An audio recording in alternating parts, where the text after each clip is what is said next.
he really tried to damage the United States and our national security, and he is a traitor, and he's lucky he's not in the United States, because I would think he deserves a death penalty. It's not even an OSINT war. There's basically a war between the MI5 and the CIA over Hamza bin Laden, and the CIA is not being honest he's alive in the future in their dream world, a part of the Caliphate. That means they're going to take us over.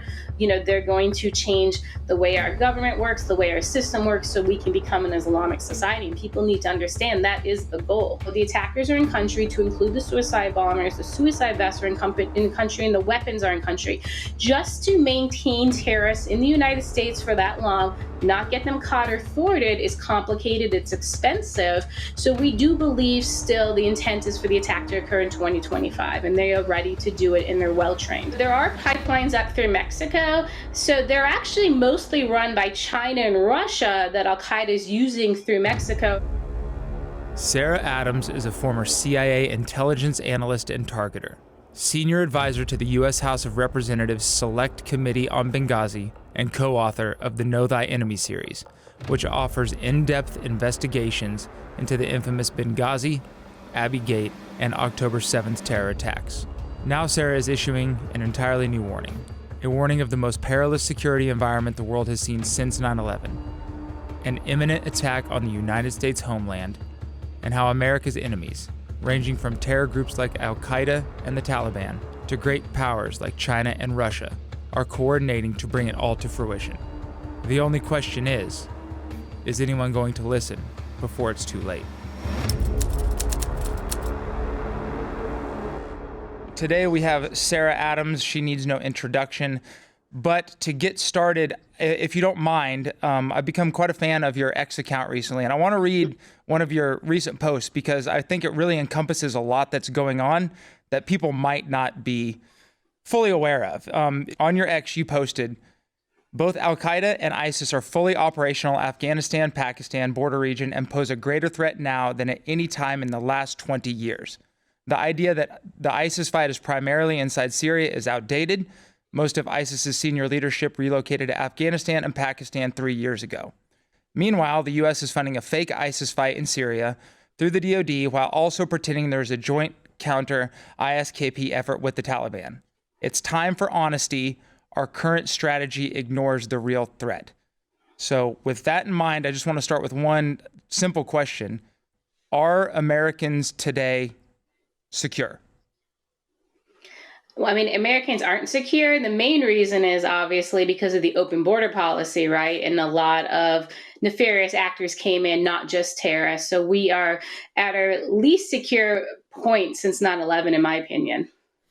Okay, then let me back that up a little bit and make it more specific. Since January 20th and the inauguration of Donald Trump, do you feel that Americans are more secure or less secure, especially when you consider his cabinet picks like Hegseth at the DoD or Rubio at State, Ratcliffe for the CIA? Are these decisions that are going to put Americans in a better position in your belief, or are we backsliding? I think we're going to be in a better position because I think they're being a little more honest about the threats. But as you can imagine, when you ignore something for 4 years, it's festered and now it's a much bigger problem. So they can't fix everything quick enough.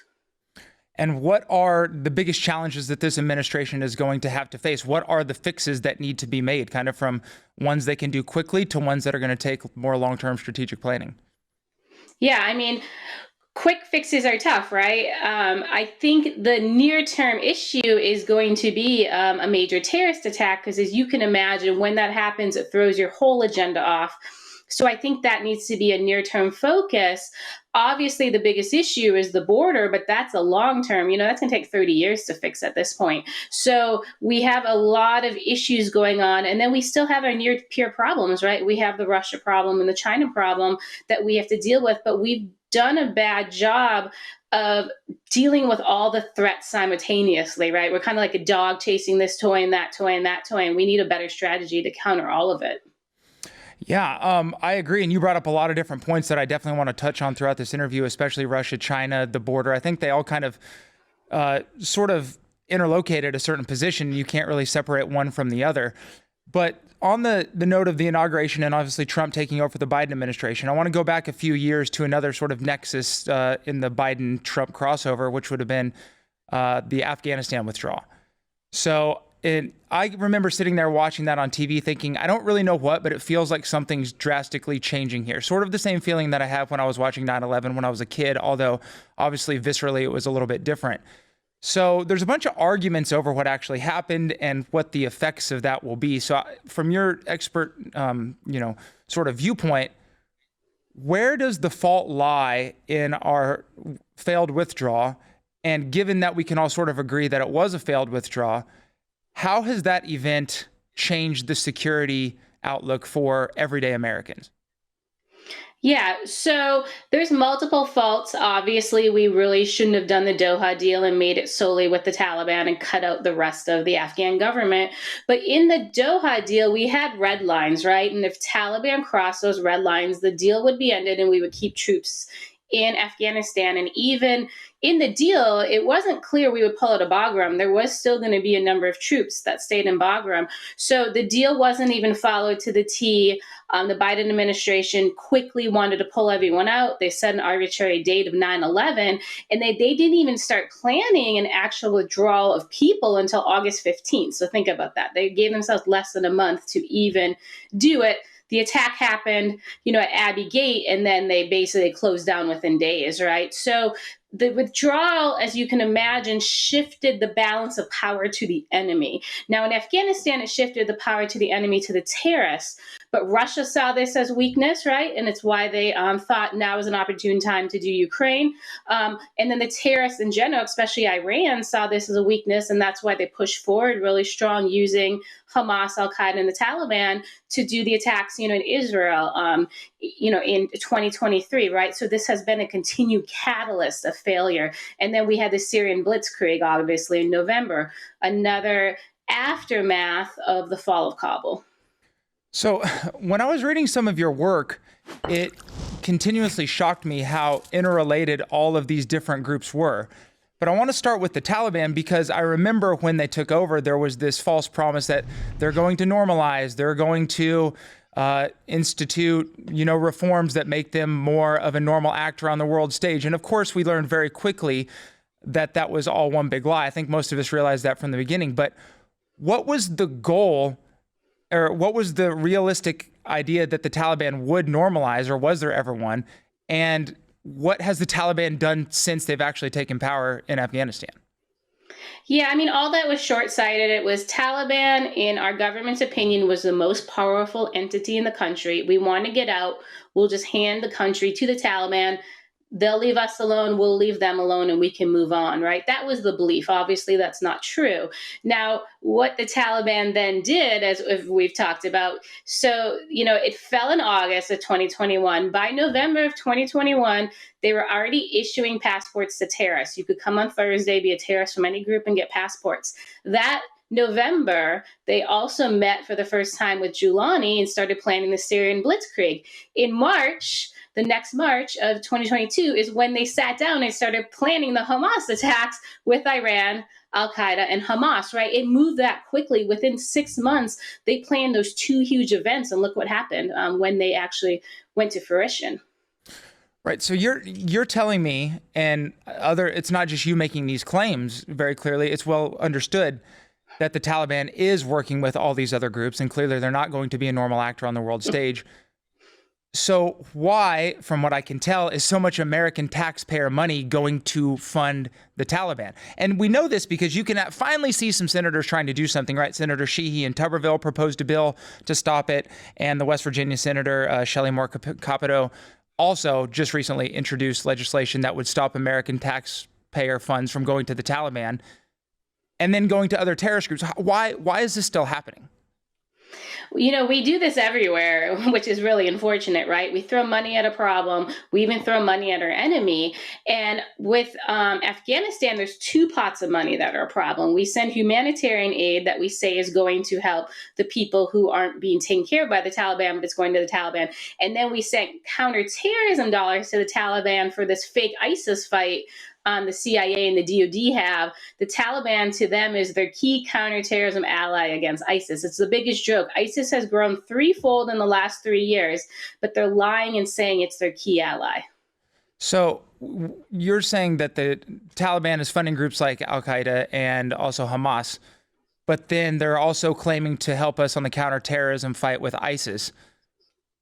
Isn't it very well believable that some of that money that we're giving to the Taliban is ending up directly in ISIS's pockets as well?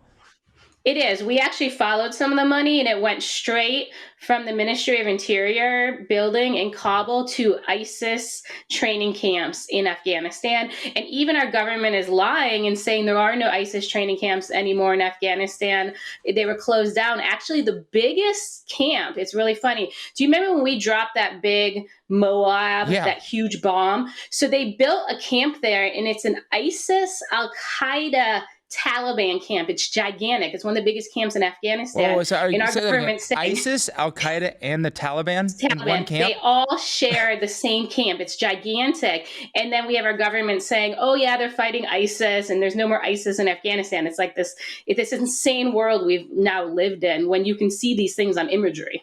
Now, is this just the government dealing with sunk costs that, oh, we spent this much money, furthering this delusion? Or do they really believe that the Taliban is helping us in any way, shape, or form? At first, it was just to get out. Now I do think we have had people, I think it's a counterintelligence problem, that have drank the juice and believed Taliban's intelligence, and they've now convinced policymakers. And there are people who will look at you straight in the face and say, we're fighting ISKP with the Taliban, and they honestly believe it, which is scary.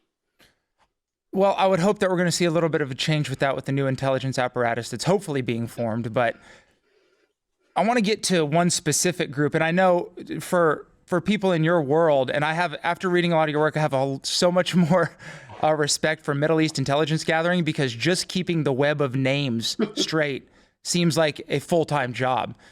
But again and again, Al-Qaeda comes up. Al-Qaeda, Al-Qaeda, Al-Qaeda.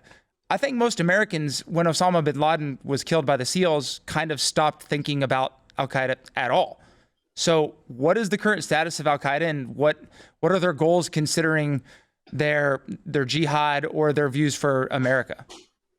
Yeah, well, it's not just that Americans stopped thinking about Al-Qaeda. There was actually a media push at the time from the administration to make us think Al-Qaeda's done, Al-Qaeda's over, we defeated Al-Qaeda. And that's what the administration was putting out, and that's what the press was putting out. So, like when Benghazi happened in 2012, for example, soon after his death, about a year after, nobody was honest that was an Al-Qaeda attack. So Al-Qaeda has been involved in all these things over the years. They've been involved in some big attacks in Afghanistan, like they did an attack against the Emirati diplomats there. You'll never see Al-Qaeda's name on it, right? So for the last 10 plus years, our own government and our own media covered up Al-Qaeda's involvement. So that's why Americans think Al-Qaeda's done, because nobody's been giving them correct information. It's almost like not their fault. So is our government, or at least I guess government writ large, on purpose pulling the wool over the eyes of the American people? Or like you said, is it just their intelligence gathering apparatus is so bad that they don't know what's going on? Yeah, it's twofold, right? They're lacking collection on Al-Qaeda, and instead of just being honest and saying we don't have a collection, they're just saying Al-Qaeda is not doing anything. And they want the counterterrorism fight to focus solely on ISIS. And so they say that's the only goal, that's the purpose, that's the enemy. And they're not even being honest, then Al-Qaeda and ISIS are working together, right? So the enemy is beating us on the narrative, and then we're not actioning the enemy in the way we should, or going after the senior leaders or terrorists we should. Even like I told you, our operations right now against ISIS are in Syria, but ISIS's central shura is based in Pakistan, Afghanistan. They left Syria years ago, right? So we're not even taking out the key leaders. It's like cannon fodder. Well, I'm glad that you used the term key leader, because there seems to be another major disconnect between U.S. intelligence and, I guess, European intelligence and just kind of the OSINT community, which is, and again, so many things about your work blew my mind, but Hamza bin Laden, I had not heard that in American mainstream media since the administration declared him dead during Trump's first term. Yet the British intelligence and the Mirror are reporting that he's alive. Your work is telling me he's alive. And moreover, your work is telling me he was intricately involved in the planning for October 7th. Yeah, how can multiple. both of these things exist at the same time? I'm so confused. Yeah, as you pointed out, there's almost it's not even an OSINT war. There's basically a war between the MI5 and the CIA over Hamza bin Laden, and the CIA is not being honest he's alive, and the Brits got frustrated by it and they leaked it to the press. That's how it actually got in the press. We tried to put it in the press for a year plus in the US and no one would touch it. They said, nope, we went to the CIA. They said he's dead. We won't print it. So the US press was controlled and would only print it with CIA's approval, which is crazy. So the British intelligence released it themselves. So Hamza bin Laden is very much alive. He actually, him and his brother Abdullah, were leading a lot of the fight when Kabul fell. Like, people call that like the Taliban fighting, the Afghan government. That was actually led a lot by Al-Qaeda, and it was Al-Qaeda taking down the Afghan government. No one's been honest about that. And then, yes, Hamza bin Laden was one of the key plotters of the Hamas attacks, and he's the one that actually basically allowed the Hamas terrorists, a third of them trained in Afghanistan for that attack. And Hamza oversaw it, and his brother Abdullah is in charge of all the Al-Qaeda training camps. So he chose which training camps the Hamas terrorists would fight in. So the bin Ladens are very involved in the Hamas attacks. Yeah, so if you search on Google right now, the first 10 results outside of that Mirror article are Hamza bin Laden dead, and they're years old. So does the CIA have that much of a grip over the American media apparatus that they can control the narrative to that degree? Yeah, they don't have just a control over the media apparatus. If you go to other branches of the intelligence community, they'll say, we can't talk about Hamza. We get pushback from CIA. If you go to HIPSI, same thing. They say we get pushback from CIA, not just on Hamza bin Laden, but on the fake ISKP operations with the Taliban. So CIA has kind of a grip on these Afghan narratives, and their information is wrong. And they're collecting information from the Taliban, they're putting it in classified channels, and they're basically compromising our intelligence collection on terrorism. And I keep saying it should be a whole counterintelligence investigation. If this was China or if this is Russia and we allowed this to happen, that's how it would be handled. Why are we not handling that way when terrorists are compromising our collection? Well, especially since we've spent the last, year and a half supporting Israel. Well, to whatever degree you want to argue we've supported Israel's fight against Hamas and Gaza, I think that's debatable. But it seems to me not debatable that we know Hamas did not plan this on their own. They don't have the capabilities to do so. We know the IRGC was involved. That's always been out there and, part of the mainstream narrative. But when you look into it, and the work that you've done makes it quite clear that there were other scrupulous actors involved, including the Taliban and Al-Qaeda, the Taliban who were funding, and then Al-Qaeda, who is apparently led by Osama bin Laden's son. How does that escape and forgive me if I'm feigning ignorance here, I don't know, but how does that escape the narrative in America that is going on? I think it's the fact that our government does control a lot of the narrative, right? So if they're not giving this to media outlets, if they're not giving it to New York Times, they're not giving it to Washington Post, it's not going out. When it doesn't go out on those large publications, it doesn't go out on the small local news as well, right? So it's not proliferating down to everyday Americans, so they don't know these things. I mean, just if you talk about our money going into Afghanistan, some of that money we give to the Taliban actually gets brought over and is given to the IRGC too. Like, we're even funding the Iranian terrorists through Afghanistan, right? And just nobody actually is paying any attention to where the money is going. And Americans need to be more involved in where their taxpayer dollars are going. Yeah, well, like I said, hopefully a couple of these bills that have been suggested actually make it through Congress and we can get something done about that, because it seems ridiculous to me. And backing up just a little bit, you obviously have made quite a name for yourself with your work on Benghazi. That was fantastic. Know Thy Enemy, Benghazi was great. But I also just finished reading, and I have to bring it up here because I recommend a lot of people to read the October 7th report that you worked on. And it would take forever to kind of break that whole thing down. But just for people that might not be aware, what role did the Taliban and Al-Qaeda have along with the IRGC in actually planning that event? Yeah, they decided to actually plan the event in Afghanistan because it was a safe haven. They knew we gave up collection there, and the Taliban knew they controlled the information that went to the US government, right? So they knew they'd be safe planning it in Afghanistan. So they did much of the planning there. The initial meeting was there, kind of the second strategy meeting was there. A lot of the planning actually was over Telegram. The US really should have intercepted that. They didn't, right? And then I told you a third of the attackers came to Afghanistan and trained. Also, the Taliban provided weapons. They shipped weapons from Barm Cha, kind of down in Helmand, to Gaza in advance of the attacks, right? So they were very integral. And now, what a lot of people don't understand is, so Israel's been fighting Hamas since that time, and they have killed a lot of Hamas members.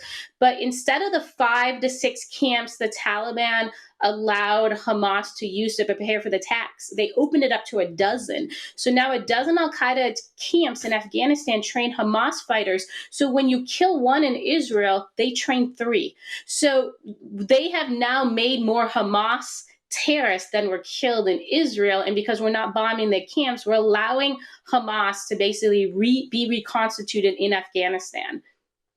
So what is the interest of these groups to work together? Because obviously, if you look at it from the outside, you have different sects of Islam involved. You have different ideologies. You have different worldviews. What is the interest of a group like the Taliban or Al-Qaeda working with Hamas? What do they get from this? Yeah, well, this actually happened. A lot of people don't know. So Hamas and like Al Qaeda fought together at times in Syria, actually, and the Syrian government banned Hamas. Al Qaeda and Hamas actually also fought together in the second Libyan civil war. That was 2014 to 2017. So it's just this wasn't reported out. They were actually doing joint efforts together against the mutual enemy, Assad, and then, of course, General Haftar in Libya. Now, the big catalyst, though, is Hamza bin Laden. His father wanted to bring all the groups together. Hamza made it a goal, and he's done a ton of negotiations, compromises, as you can imagine, to bring the groups together. They brought them together under something. It's got a lot of different names. I call it the Islamic Army. They call it the Army of Imam Mahdi. But the goal is we work together, Sunni or Shia, doesn't matter, because our goal is to recreate the Islamic Caliphates, right? So the last one ended, whatever it was, 70 years ago. Now they want to bring the Caliphates back. Afghanistan was the start. Syria was number 2. Iraq, Somalia, Libya, Mali, Burkina Faso are kind of like the next wave to create the caliphate. So they have a joint goal now, and they're all working together on that goal. So this brings me to an interesting kind of crux in the road, because if you talk to a lot of everyday Americans that, they work at a car dealership or they're teaching school, you'll tell them about this and they'll say, okay, but that's their business in the Middle East. Let whatever happens over there. If we stay out of it, really the only reason they're mad at us is because we intervened and we bombed them and we're creating the terrorists. Let's let them do their own thing. Is that true? Are we making ourselves enemies, or do they have kind of a larger ideology that really supersedes anything that we might do? Yeah, I mean, if you go off the most basic thing, they say, hey, if you get off Muslim lands, we'll leave you alone. But that's actually not true. The caliphate exists and the US becomes a piece of the caliphate. It's really interesting. So the caliphate actually exists with China. So China can have its empire and its world. And then there is the Islamic Caliphate, but in the Islamic Caliphate, the U.S. is a piece of the Islamic Caliphate. We don't leave the Middle East and they leave us alone. They'll leave China alone, but we are going to become, in the future, in their dream world, a part of the Caliphate. That means they're going to take us over. They're going to change the way our government works, the way our system works, so we can become an Islamic society. And people need to understand that is the goal. So why is this Quranic teachings, or is it something that's evolved? How does China become exempt from this caliphate, where America and I assume Europe falls squarely within the borders of that?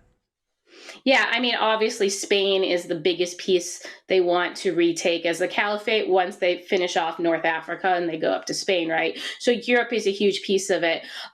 It's really the Western beliefs they want to kind of mute. So they think it's kind of the Western view of the world, right, who helped create Israel, in all those issues, right? If they don't get rid of the Western view and the Western belief that comes from the US government, the British government, the Israeli government, they'll keep having that problem, right? So they need to eliminate us. They don't get those issues from China. They don't view China in that same way. They view them as someone they can coexist with in the future. Yeah, I guess that reminds me of something that you mentioned a couple times before, is the historical lens that they view the West through is very interesting, because you pointed out that the October 7th date was chosen for a specific reason. And that has a lot to do with, Western behavior in the Middle East or around Israel. Could you just explain why October 7th was picked in the first place? Yeah, so it was picked by Saif al-Adil, who's basically the head of Al-Qaeda's external operations right now. And he's also the mastermind of Al-Qaeda's Homeland attack in the US that's coming up. So he chose October 7th because that's the day at the time President Bush called and made the announcement of the air bombing campaign in Afghanistan, and it was primarily in Kandahar, which was Al Qaeda's stronghold, and that's when we basically carpet bombed Kandahar. And that day is very important to them, and so that is why they chose that date to get at us. So a lot of Americans don't understand, like, the attacks in Israel were the dress rehearsal. And the dress rehearsal for the U.S. attack, right? So they did the attack in Israel. They're learning from it. They're growing from it. They're going to attack us, and it's going to be bigger and better in their mind than what they did in Israel. So when I hear you say that, it brings kind of two emotions to me. It brings confidence because we have someone, on our side that knows this so well, but also the assurity with which you say the attack is going to happen is quite frightening, to be honest with you. What makes you so sure that this attack on the homeland from Islamic terrorists is going to happen? So there's multiple reasons. Number one, it's kind of what Al-Qaeda says. So Al-Qaeda says the attackers got here. The attack is across multiple cities, as you can imagine. It's in multiple modes, on transportation, using suicide bombers, on airlines, etc. Well, in all these years that they've been sending these attackers here since 2021, the U.S. has yet to catch one of these attackers, right? So we haven't thwarted anything. So let's say we even get 10 of the attackers, right? Well, there's huge pieces of this plot we're failing to disrupt, right? So the attack is going to happen because we haven't thwarted it. In the past, some of the big plots, like the big airliner plot in 2006, thanks to British intelligence, we thwarted that, right? We don't have the intelligence collection anymore in Afghanistan or the ally to thwart these attacks over there. So now we have to deal with them on U.S. soil. So they planned the attack for 2025. They could shift it. You've read our Israel report. They shifted that a year. So it could be 2026. They could wait. But from what we know, the attackers are in country, to include the suicide bombers. The suicide vests are in country, and the weapons are in country. Just to maintain terrorists in the United States for that long, not get them caught or thwarted, is complicated. It's expensive. So we do believe still the intent is for the attack to occur in 2025, and they are ready to do it, and they're well trained. And what'd you say the number is you think that are here currently?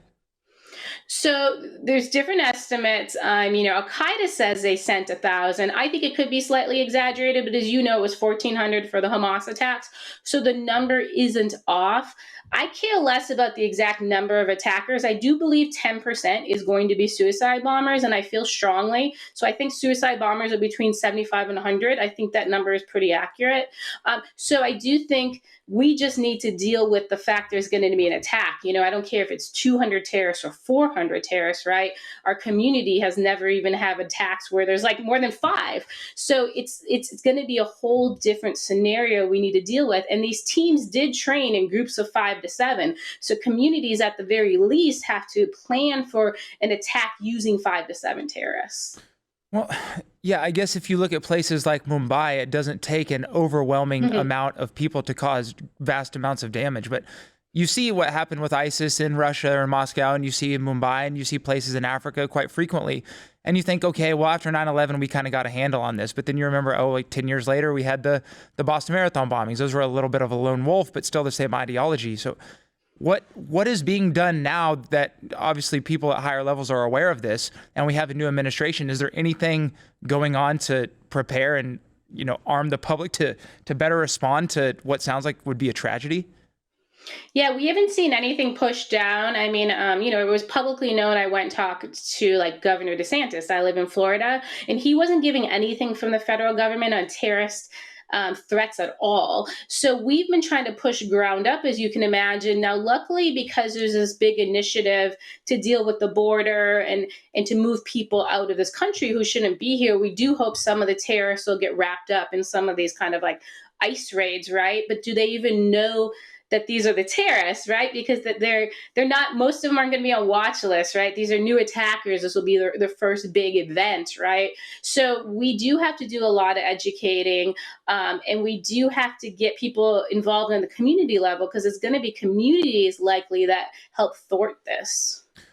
And I guess in America, we don't have to deal with the direct effects of groups like Al-Qaeda and the Taliban on a daily basis, but one that we do, a newly minted terrorist group that we have to deal with is the cartel.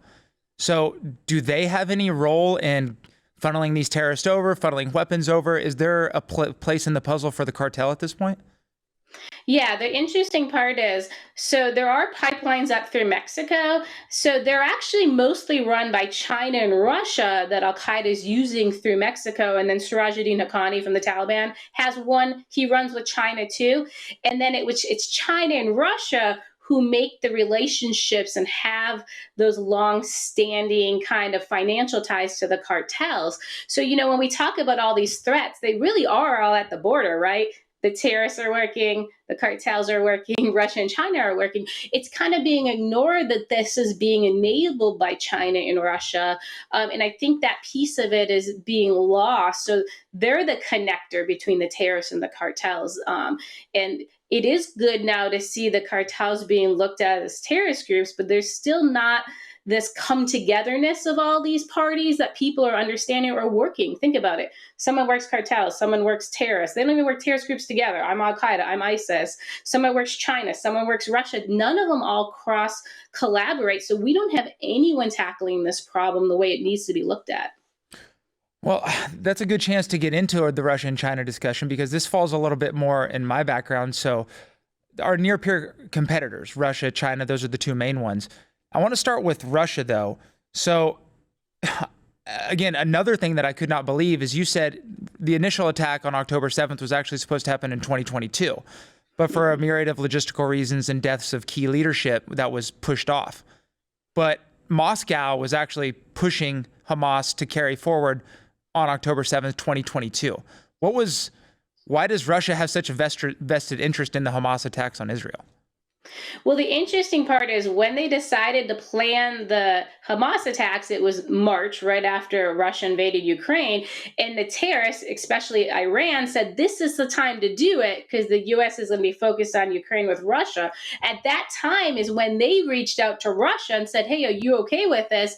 And they're like, go forth and conquer. And they're like, okay, we're going to shoot for October. And then, as you know, it started to get pushed. Well, that's when Russia kind of circled back and like, hey, my war in Ukraine didn't go as fast as I thought it would, right? We're losing lots of bodies, et cetera. And as you saw, they didn't just lose lots of bodies. They had problems with Wagner, and Wagner felt, hey, you're using us as cannon fodder. And there's almost like a moral injury between Wagner, the military in Russia, and then Prigozhin. And that was a disaster in the end.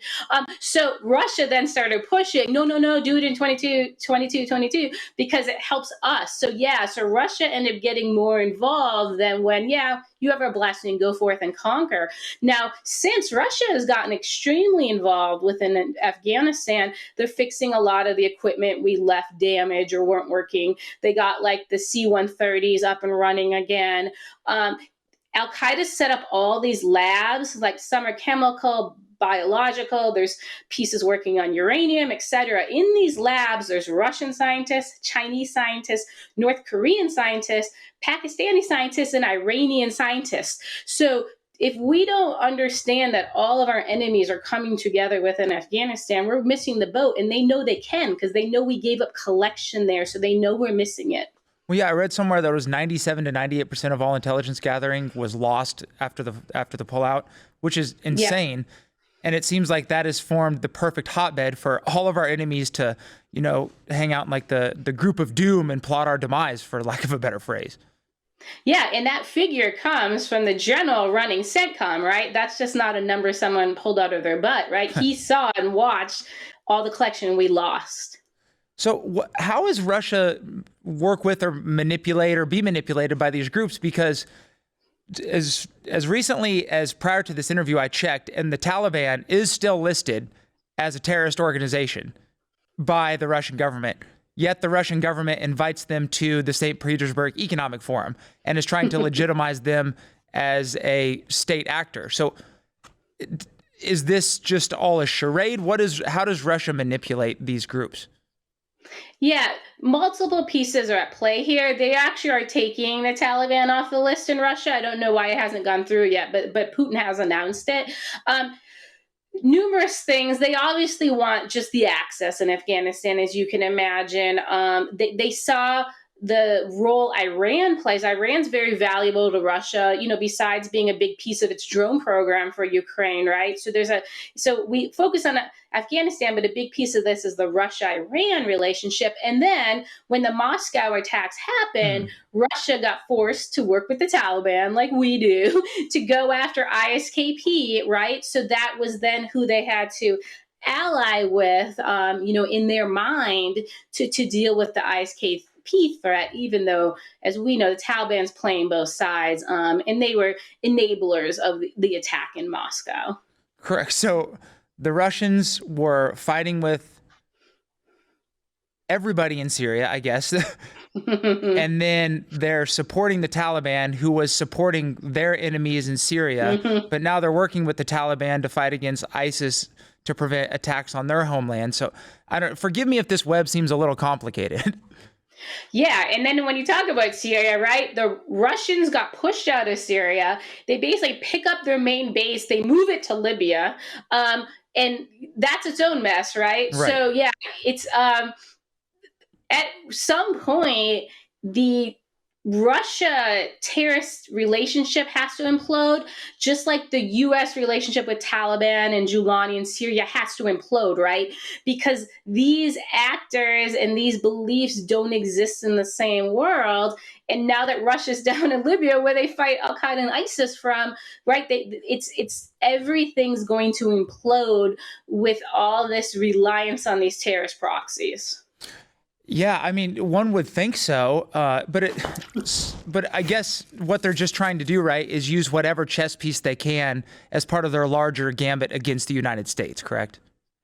Yeah, terrorists have always been used short-term strategic gains by us, by Russia, by whomever is playing the game, Pakistan, India, whoever it is, right?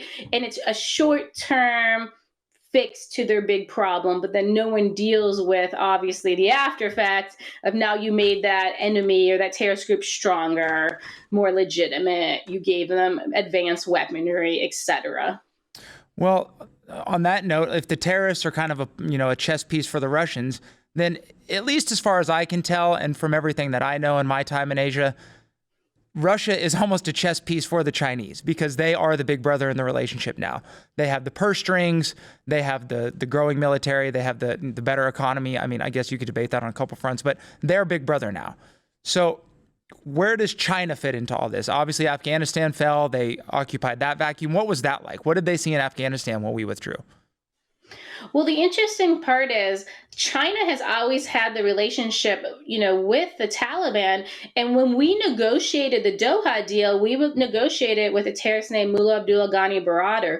His goal, his role in the Taliban, he was number 2. He ran the operations. But a role he has that nobody's honest about is he was the Taliban's liaison to China. So we made a peace deal with the Taliban's liaison to China. So China didn't have to do anything to get in the door when the Taliban took over. They have fostered this relationship since like 2008, 2009. It was well cemented, right? So then they just moved in their supplies. The funny part is China kept trying to get inside of Afghanistan, and the Afghan government would like bomb their equipment when they brought it in, like keep pushing back. And then when the Taliban came in, they rolled in, they took all the mines they wanted to take, etc. They started doing a lot of things like getting the biometrics working for the Taliban so they could hunt down our allies, right? Putting CCTV all over Kabul, right? So a woman couldn't walk around.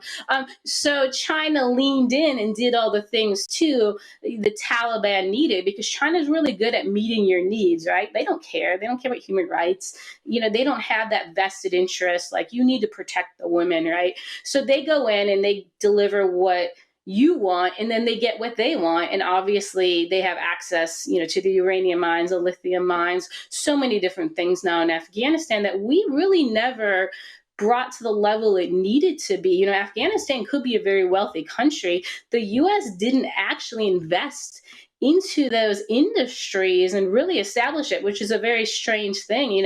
A lot of money went into Afghanistan, and it really went to corrupt entities and persons. Yeah. It doesn't seem like we had a very long-term strategic vision for why we were over there. And it seems like China might be playing a little bit of a longer game and have at least kind of outflanked us on that position. But how does Xinjiang and like China's activities in the Xinjiang region and Afghanistan, is there a relationship there? Like, are you talking about like when they're dealing with their own terrorists? Correct. Like, Yeah, because I mean, ostensibly that's why all the repression in Xinjiang happened, was because of domestic terror threats to Beijing. But I just didn't know if the Afghanistan and Xinjiang, or if there even was a relationship there. Yeah, there's actually not. So even when China years ago, 15 plus years ago, created the relationship with the Taliban, it was only to collect, on the Uyghurs and the terrorist threat of the Islamists in China. So Taliban was never aligned with them.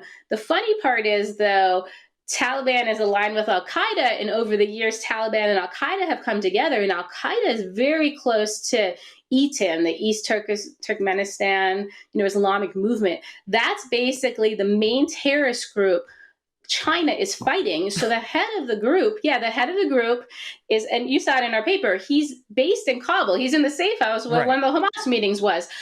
So there is now this constant fight between China, the Taliban, and Al-Qaeda, like, hey, you're fostering them in Afghanistan. So the interesting part is the head of the Taliban went to Sirajuddin Haqqani, and he's like, you got to fix this. I'm so sick of the Chinese showing up once a month and complaining about this. So what Sirajuddin Haqqani did was like, oh, fine, I'll tell ETIM they have to go and be ready and support the Syrian blitzkrieg. So the funny part is that's why in Syria you're seeing all these like Uyghurs and people like, why are these guys in Syria? It's because Sirajuddin's like, you got to go to Syria and not be in Afghanistan for a bit so we don't have China complaining about us. But that's why everyone's like, why is ETIM in Syria? But that's why they're sent by Sirajuddin Haqqani. So there's also all these little chess moves and games going on to appease China, just like they're appeasing our intelligence community by like fake killing some ISIS guys.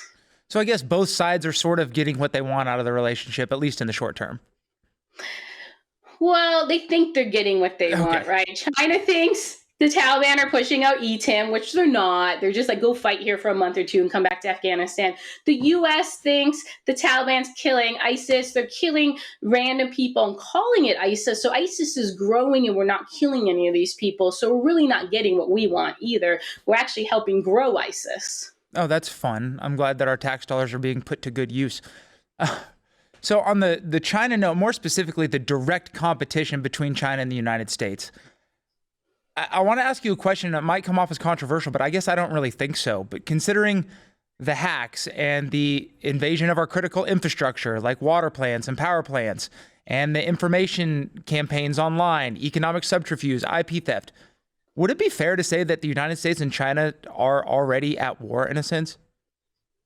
We are at least in a position where everybody is doing like the left of launch for war, right? So China's putting everything in place. So taking, like you said, over parts of our power grid, land, ports. So when we do go to war, they just shut it all down. They shut the power down. They shut the port down, right? They take control of these things. So our military can't even deploy, right? So we're at this pre-war stage and we're like failing and we're kind of basically giving up territory to China, and it's not being viewed in that way, right? Nobody's really taking it serious.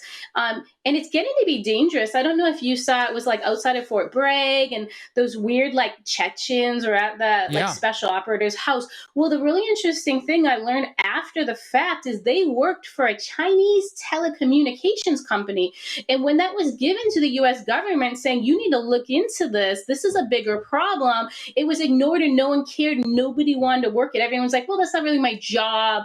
I don't really look at China's ownership of this, etc. And so stuff like that should be very concerning, because now they're kind of like impacting our warfighter on US soil. Like, what are they doing? This is dangerous. A lot of our warfighters are overseas, right? Like now they're there and your family's there and you're overseas and you don't know what's going on. So I think there's a lot of things we need to start paying attention to of what China's doing, and we don't exactly understand what they're all doing. Well, yeah. I mean, as far as the pressure or the terror that, terror groups could bring to bear on the United States, and it is a huge deal. I make no mistake about that. But what China could do, their capabilities and power and economic power are so far beyond anything that a terrorist group could do. And we seem to just be shoving our heads in the sand with it. Well, we're just letting China do what they want, right? China wants to slowly take us over time and then make us like a piece of their kingdom, right? And they are slowly doing it, and they're patient to do it. The thing, sorry to interrupt you, but what drives me crazy is people are like, why is China our enemy? What have they ever done to us? The PLA documents make very clear, and Xi Jinping's worldview, they say it over and over and over. They want to dominate the region. And if they dominate the region, they dominate how the United States conducts day-to-day life. I don't understand why that is difficult to understand, but propaganda is a powerful thing, I suppose. Yeah, I mean, and China does do a lot of influence operations, right? Especially to our younger generation. So they don't, it's sometimes if your enemy isn't pointing a gun at you, it's hard to view them that way. I mean, I know I'm in the government and China stole my data all the time, right? So I don't trust them at all. It's like, you have my social security number on the black web, you assholes. but you know what I mean? Like, it's like, it's hard to get people to the influence side of things and to know there's different ways to fight wars. I mean, China's famous for fighting wars in these ways, but we're not. We view war as like dropping the troops, right? Bring in the heavy equipment, and not everybody views war that way. No, gray zone tactics are a real thing, and pretty soon gray zone turns into a real conflict. And if it does turn into a conflict, probably over, a Taiwan invasion attempt, it feels like they've occupied so much of our information dissemination process that they could, well, like for instance, TikTok, right? You saw how TikTok turned, and you saw how the younger generation could give a shit, for lack of a better phrase, about their data. Sure, trying to take my data, but we know it's not about that. And now with something like DeepSeek, I read that Pentagon employees were downloading DeepSeek and using it onto the computer for days before they were instructed not to. Yeah, on their government computers. Fire them, like, today. They have to be. Like, that's got to... I mean, I'm not calling for anybody's job because I don't know, but it seems like that would be a fireable offense. No, that's 100% a fireable offense. So if we go hot... Don't feel bad saying that. If we go hot with China, how can they use this information manipulation to kind of, win that war? Well, remember, we have full recruitment centers in the United States, like in California, and they're in Chinese, right? Like you go to the recruiter to get in the U.S. military, and it's fully in Chinese, right? So it's so much beyond these apps, the control and influence. We have the Chinese government running and controlling lots of our chambers of commerce, for example, right? Different large land holding and investment firms, for example. Like, they know how to take in all this information and control it and influence you. The app is just another benefit and bonus to them because they can pull you in different ways and get you information and just even know how you think. That's the greatest thing about artificial intelligence, right? They get to learn from you when you're on these apps and saying things, and then they know how to target you and influence you. Yeah, the thing that worries me, and tell me if this is unfounded, is if there is an invasion of Taiwan, and most in the military and strategic planning, international relations would agree that we do not want China to take over Taiwan. But could they not use these influence operations to launch an invasion, and by that time they've already convinced most of younger Americans that they're actually not the bad guy, they're actually the good guy. And so they prevent us from even helping because the public sentiment is so against it.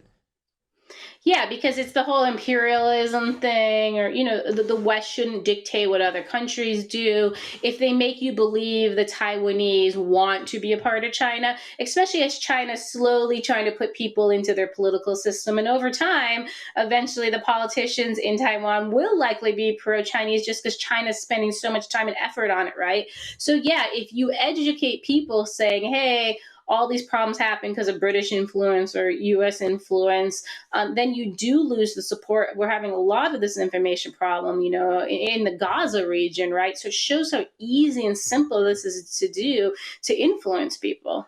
Well, yeah, I don't know if you've heard, but China's actually a bustling democracy with tall buildings that light up at night, and everyone's having a great time there. So yeah, it's odd because they're always blowing the buildings up because they made all these buildings and they ran out of money, and the people in the country don't have the money. Like, oh, we just have to blow up full apartment buildings because our people aren't making the money to even occupy them. I mean, there's so many things that people aren't understanding of what's really happening in China, and life is difficult. People will pay mortgage on a house for 5 years and the house will never be built, and then all of a sudden they default and they're like, oh, sorry, I guess that money's gone now.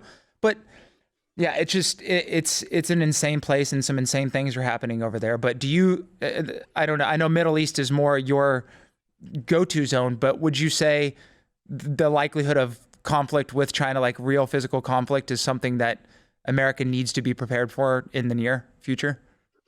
I think we need to be prepared for it because I feel we're actually pushing it a little more than China, because I feel China's like, we can wait 100 years and slowly take this over and slowly influence it. But then the US war machine is pushing a little harder, like, oh, China's going over these red lines, China's doing this.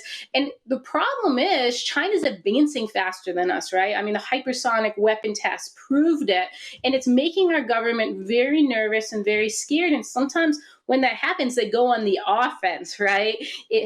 And so I do think we're pushing a little bit more of a war with China as our enemy, because we're like, it's going to happen anyway. Let's do this to stop their innovation and stop their growth. So we do have to watch. Both sides are playing this in interesting ways, and they're playing the same game but differently, and that's dangerous too. Yeah, the one thing that does worry me is just Xi Jinping's, shelf life. He is a human and will die, and it seems like he does have specific ambitions for his legacy, to surpass Mao, and just the headwinds that are going in towards like Chinese development with their birth rates and their economics. It seems like there's a powder keg, and I don't want to predict what will happen, but I would hope that our Defense Department and intelligence agencies are ready to handle whatever's coming. I hope. Yeah, I hope. I mean, they've had a hard problem competing with China in multiple places, right? And China has won in Africa, in Latin America, et cetera. So we do have to change the way we handle China, no matter what the future holds. If it's going to be war or if it just continues to be strategic confrontation, we have to do it better. Yeah, and real quick, correct me if I'm wrong, but wasn't it about, I don't know, 2012, 2014, didn't we basically lose all human asset collection abilities in China? Didn't the CIA have like a huge purge? There was a huge, it was like a leak, and then it was tradecraft. Yeah. And it wasn't just the CIA. I believe DOD had a big tradecraft issue too, and China was able to identify like undercover officers in some of their operations too. We have a hard problem with tradecraft, multiple reasons. One, people go in an assumed name, and that's almost impossible now, as you can imagine, with technology. Even if I went in a fake name around the world now, people know me. I've traveled personally to these locations, right, in my true name, etc. And it's getting harder and harder to put people undercover, right? So that is a difficult thing. We're also grappling with, like, what's the future of undercover operations if you can't actually make a person undercover? Yeah, I do not envy, especially with the advances in artificial intelligence, to kind of weed those things out. And I don't know, I feel like maybe good tradecraft is going to be more important than ever moving forward, because there's some things that you just can't replace with, with stuff that's not on the ground. And look at it. Israel has masked guy. A Hamas guy can wear a mask and you only see his eyes. and Israel's identifying them. Yeah. So, the technology is so much getting even beyond tradecraft that, yeah, we're going to have to find new ways to do things. We're going to need some Mission Impossible masks here pretty soon. Yes, that'd be awesome. Okay, the last thing I wanted to touch on, it's taking an offshoot, but it's been dominating the discussion on Twitter recently, mostly because of Tulsi Gabbard's confirmation hearing when Edward Snowden was brought up. And so I just wanted to know from your perspective as someone in intelligence, is Edward Snowden a hero? Is he a traitor, or is he something else entirely? I think he's a traitor. I don't think we should ever let him back into the country. And I think he is where he belongs in Russia. And he landed where he belongs. Now, a lot of people only know Snowden from the movie, right? And boy, the movie painted him in this great light, in this hero, in this person who's getting rid, showing all this U.S. government corruption. Now, the U.S. government has actual processes, right? Snowden didn't try to go to any inspector general office, right? He did not try to take any path. He just stole all the data, released whatever he felt like. And if people actually paid attention to what he released, he actually even told the terrorists in the tribal areas of Pakistan how we collect on them, ended our collection. They all changed their tradecraft, right? That is not a man who's trying to help everyday Americans not be spied on by their government, right? He really tried to damage the United States and our national security, and he is a traitor, and he's lucky he's not in the United States, because I would think he deserves a death penalty. Well, yeah, I didn't want to tip my hand on my opinion on this, but he sat with the South China Morning Post and basically revealed our data collection methods to them. So I wouldn't say that's really a patriotic American thing to do, but I am just a simple man, so I'll let the internet decide. Yeah. Okay, you've given us tons of time, but I want to give you the chance to leave on what do you think is the most important thing for just the American public to know? If an attack is coming, what is that going to look like, and what can individuals do if the government is not going to do so? What can individuals do to prepare themselves for something like that?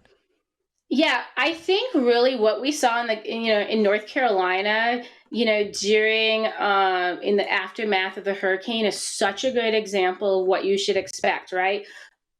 Paralysis by your government, right? Maybe a whole week before somebody gets to you, right? I feel if we start emergency planning off of something like a crisis like that, you can be more prepared if something happens. Now, the majority of Americans, even if a big attack happens in the United States, they're not going to be impacted directly by the attack. But the telecommunications are going to go down. There's going to be misinformation. There's going to be fear, right? Is it going to continue to happen? There could even be potentially a period of martial law. There's going to be a lot of confusion. So the more resilient you can get now and prepare yourself, the better, right? Family emergency plans, medical. If you are in a situation, something happens, first responders are not coming anytime soon. At least that's Al-Qaeda's goal, right? So if you can be a force multiplier and save someone's life or give them care until they can get to something at a higher level, like that's what you need to be doing for your community and your neighbors. And you hope there's people that do it for your family if you're not in the area to help them. And so I think we need to get to the community level and really become more resilient and prepared. And then if other things happen, hurricanes happen, active shooters at a school happen, you're now 10 steps ahead. Like, preparing has never hurt anybody. Well, I think that's great advice. And I really do. The treasure trove of information and insight that you've given today, I really, really appreciate you taking the time with us. Thanks for having me. Yeah, thank you so much. And hopefully we can work together in the future too, and appreciate everything you do. Perfect. Thank you.